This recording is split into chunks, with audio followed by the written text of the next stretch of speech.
লাইফেই প্রথমবার আমি গ্রামের রাস্তা দিয়ে ভ্যানে করে কোথাও যাচ্ছিলাম। আমার মনের ভিতর যে কি আনন্দ হচ্ছিল আমি তোমাদের বলে বোঝাতে পারবো না। তাহলে চলো ভিডিওটা শুরু থেকে শুরু করা যাক। সকাল সকাল পৌঁছে গিয়েছিলাম আমরা তিনজন মিলে রাধানগর। আর এখানকার স্টেশনটা অনেকটাই উঁচু বলে নাবার একটু অসুবিধা হচ্ছিল। হ্যাঁ, ওভারব্রিজ কিন্তু ছিল, কিন্তু অনেকটা হেঁটে যেতে হবে, তাই আমরা একটু শর্টকাট মেরে নিয়েছিলাম।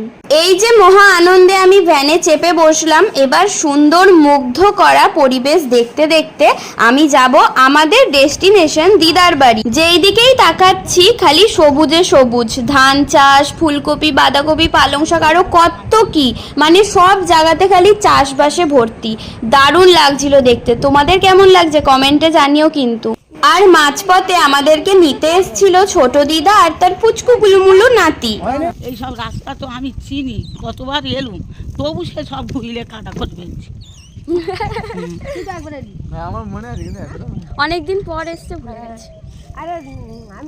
বাড়ির অনেকটা কাছেই কিন্তু আমরা চলে এসেছিলাম। আর যেই রাস্তাটা দিয়ে যাচ্ছি না, দুদিকে দুটো বড় বড় পুকুর ছিল আর তার পাশে তো চাষবাস ছিলই। বর্ষাকাল এসছে তো, তাহলে গোবর মাটি দিয়েই নি। আর ওটো এসে মাদের পাতা। আর কাণ্ড দেখো, আসতে না আসতেই আমাদের গুছিয়ে খেতেও দিয়ে দিয়েছিল। মিষ্টি, পিঠে, তারপরে মুড়ি ছিল, ফল, আরও কত কি, বাতাসা, এইগুলো খেতে। হ্যাঁ, আর কিন্তু কুলও ছিল। আমার কিন্তু কুল খেতে দারুণ লাগে। সরস্বতী পুজো না এলে তো কুল খেতে পারি না। সরস্বতী পুজো যাওয়ার পরে যত পারি কুল বেশি করে খেয়ে নিই।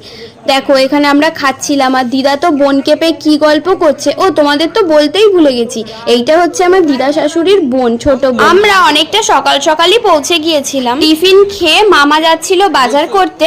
ভাবলাম মামার সাথে বেরিয়েই পড়ি, ঘোরাও হয়ে যাবে আর বাজারটা দেখাও হয়ে যাবে। আর আমাদের সাথে কিন্তু পুচকেটাকেও নিয়ে নিয়েছিলাম।